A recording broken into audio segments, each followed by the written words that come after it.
Hello guys, আশা করি ভালো আছেন। আপনাদের যাদের স্যামসাং ফোনে এরকম একটি সমস্যা ফেস করেন, তাদের জন্য আজকের ভিডিওতে সলিউশন দিব।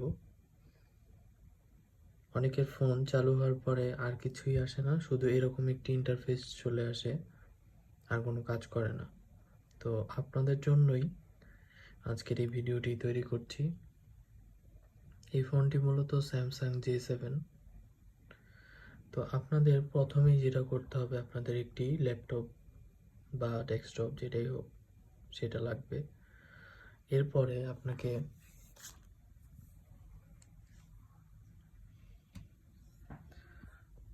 এই সফটওয়্যারটি ডাউনলোড করতে হবে, ওডিন 3। এই সফটওয়্যারটি আপনি ডাউনলোড করে নেবেন। ডাউনলোডের উপায়টা আমি বলে দিচ্ছি। এখানে যে সার্চ করবেন ওডিন 3, এই যে সফটওয়্যারটি দেখতে পাচ্ছেন,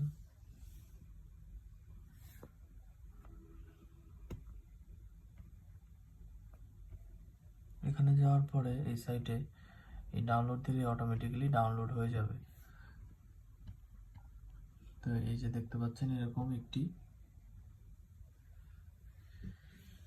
জিপ ফাইল ডাউনলোড হয়ে যাবে। এটাকে এক্সট্রাক্ট করে পাশে আমি নিয়ে নিলাম, তো দেখতে পাচ্ছেন। এরপরে এটার মধ্যে আমরা ঢোকার পরে দেখতে পাচ্ছি অনেকগুলা ছোট ছোট ফাইল। এর মধ্যে আপনাকে এই ফাইলটা ইনস্টল করে নিতে হবে, ওডিন 3 ভার্সন 3 14.4। এটাকে আপনি ইনস্টল করে নেবেন আপনার পিসিতে। এরপরে আপনি দেখতে পাবেন যে এরকম একটি ইন্টারফেস আসবে। ইনস্টল হওয়ার পরে এরকম একটি ইন্টারফেস আসবে। এখন কাজটি হচ্ছে, এটা থেকে আপনাদের এই স্যামসাং এর রোমটি ইনস্টল করতে হলে আরও একটি ফাইল ডাউনলোড করতে হবে, সেটি পাবেন। সেটার জন্য আপনাকে এখানে যেতে হবে, আপনাকে সার্চ করতে হবে স্যাম ওয়েব, এটা লিখে সার্চ করবেন। সার্চ করার পরে আপনাকে এই সাইটের মধ্যে ঢুকতে হবে।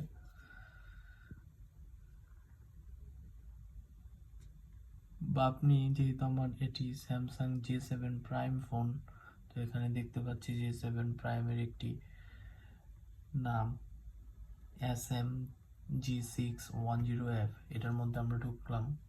ঢোকার পরে দেখতে পাবেন যে মোবাইলটি দেখা যাচ্ছে।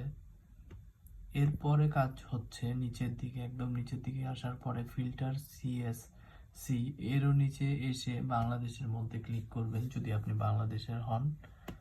বা ইন্ডিয়ার হলে আপনি ইন্ডিয়া কান্ট্রি সিলেক্ট করে নেবেন।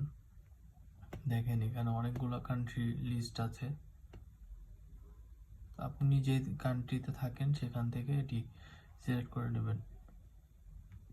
তো বাংলাদেশ সিলেক্ট করার পরে আপনাকে এখান থেকে একটি ফাইল ডাউনলোড করতে হবে। তো এখানে অনেকগুলো ভার্সন আছে, যেমন ধরেন ওরিও, নওগাট, মার্শমেলো। তো আপনি এখান থেকে আপনার পছন্দ মতো এইভাবে ডাউনলোড করে নেবেন। এখানে ঢুকলে আপনি ডাউনলোডের অপশন পাবেন। এখানে যাওয়ার পরে ডাউনলোড SMFW সার্ভারে যাবেন। সার্ভারে যাওয়ার পরে দেখেন একটু লোডিং হচ্ছে। এরপরে আপনাকে এই ডাউনলোডে ক্লিক করতে হবে। এটা ক্লোজ করে এই ডাউনলোড অপশনে ক্লিক করলে আপনার এইভাবে ডাউনলোড হতে থাকবে। দেখতে পাচ্ছেন আমার ডাউনলোড হচ্ছে।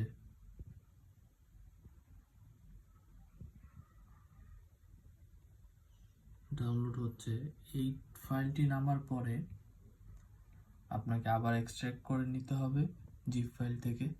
এরপরে আপনাকে এখানে দেখে দেখে এই 4টা অপশনে ওই জিপ ফাইলের ভিতরে পাবেন এভাবে সিলেক্ট করে ওপেন দিলেই 4টা প্রথমে বসাতে হবে। 4টা বসানোর পরে আপনাকে মোবাইলটা কানেক্ট করতে হবে এভাবে পিসির সাথে। আমি ল্যাপটপের সাথে এভাবে কানেক্ট করেছি। এরপরে এখানে দেখেন যে এখানে কম লেখা আছে, এই কমটা চেঞ্জ হয়ে এখানে একটা গ্রিন কালারের সিগন্যাল দেখা যাবে মোবাইলটা কানেক্ট হলে। এরপরে আপনাকে এটা গ্রিন হওয়ার পরে, এই জায়গাটা গ্রিন হওয়ার পরে আপনাকে এই স্টার্ট বাটনটা ক্লিক করতে হবে। এই স্টার্ট বাটনটা ক্লিক করার সাথে সাথে আপনি দেখতে পাবেন যে এদিক দিয়ে অনেকগুলো লেখা আসছে এবং পরবর্তীতে 5 থেকে 7 মিনিট পরে আপনার ফোনটি রিস্টার্ট হয়ে ফোনটি ঠিক হয়ে যাবে। তো আশা করি বুঝতে পেরেছেন। ভিডিওটি সম্পূর্ণ দেখে আপনি স্টেপ বাই স্টেপ যদি কাজটি করতে পারেন তাহলে আশা করা যায় আপনি এই সমস্যা থেকে সমাধান পাবেন। আপনার ফোনটি আবার পুনরায় কাজ করতে শুরু করবে। ধন্যবাদ সবাইকে ভিডিওটি দেখার জন্য। কোনো কিছু বুঝতে সমস্যা হলে অবশ্যই কমেন্ট বক্সে জানাবেন।